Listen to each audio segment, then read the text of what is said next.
In January, the White House revealed that an executive order to study cryptocurrencies was in the works. Now, that order is expected to be signed later this week.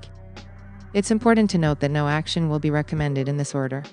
Rather, the Biden administration is instructing all departments to review and study the crypto markets to determine what regulation to propose and how to roll it out. It's also looking into the option of a central bank digital currency CBDC for the US dollar. The order will likely call for reports by various agencies to be due in the second half of 2022.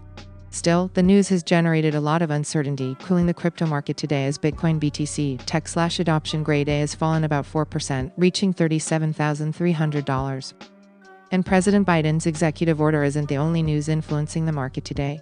The European Parliament proposed expanding the so-called travel rule to every single crypto transaction, as advised by the Financial Action Task Force FATF. The current version of the travel rule obliges banks and payment companies to store information that travels between payers and recipients and make it available to authorities for several years.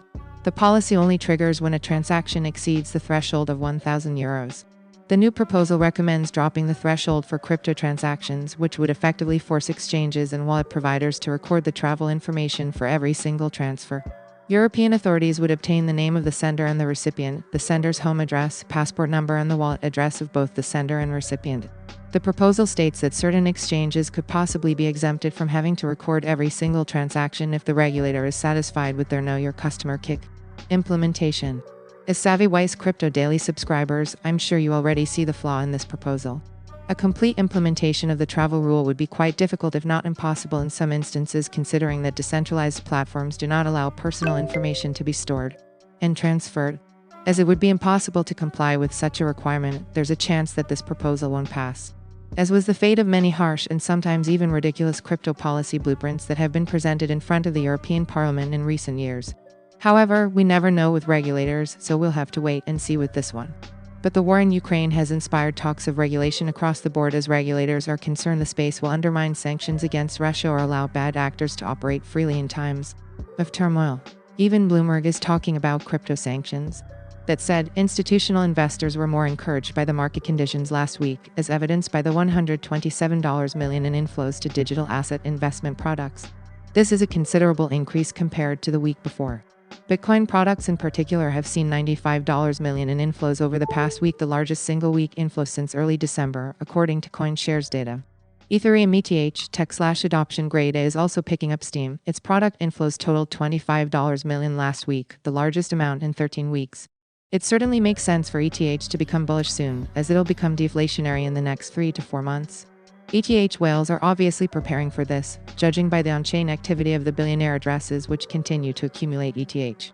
ETH is currently trading inside a big triangle, as you can see in the ETH/S 4-hour trading view chart below. Its price already bounced against overhead resistance 3 times, meaning the price will likely test support the bottom part of triangle before the next move. In order for ETH to shift back to bullish, it would need a confirmed breakout above $2,900. Even though $2,500 is a local support, $2,300 is possible as it lies at the bottom part of the triangle. We can certainly expect a much bigger move soon when the triangle breaks. Notable news, notes, and tweets.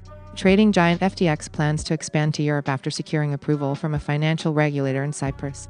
Binance fully reopens euro and GBP bank transfer via SEPA and faster payments. Here is 2-week-old news on President Biden's crypto executive order, which is now being hyped by Bloomberg. What's next? We expect a large move when ETH triangle breaks, though we can't know for sure in which direction it'll go. But judging by the quiet accumulation of the whales, as well as the incoming summer merge when ETH mainnet will merge with the Beacon Chain proof-of-stake system, my vote of confidence says it'll break to the upside. Even if the price breaks downwards, however, it doesn't make sense for the downtrend to last long, as many buyers appear ready to accumulate during dips.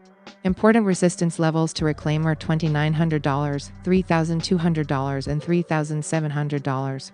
That said, ETH will likely follow Bitcoin's price action, which is generally still responsive to wider market sentiment, geopolitics, and crypto regulation news. But we'll certainly know more once the U.S. federal crypto plan is announced this week through Biden's executive order, and once the reaction of European regulators to the travel rule proposal are in. Best. Melodramatic.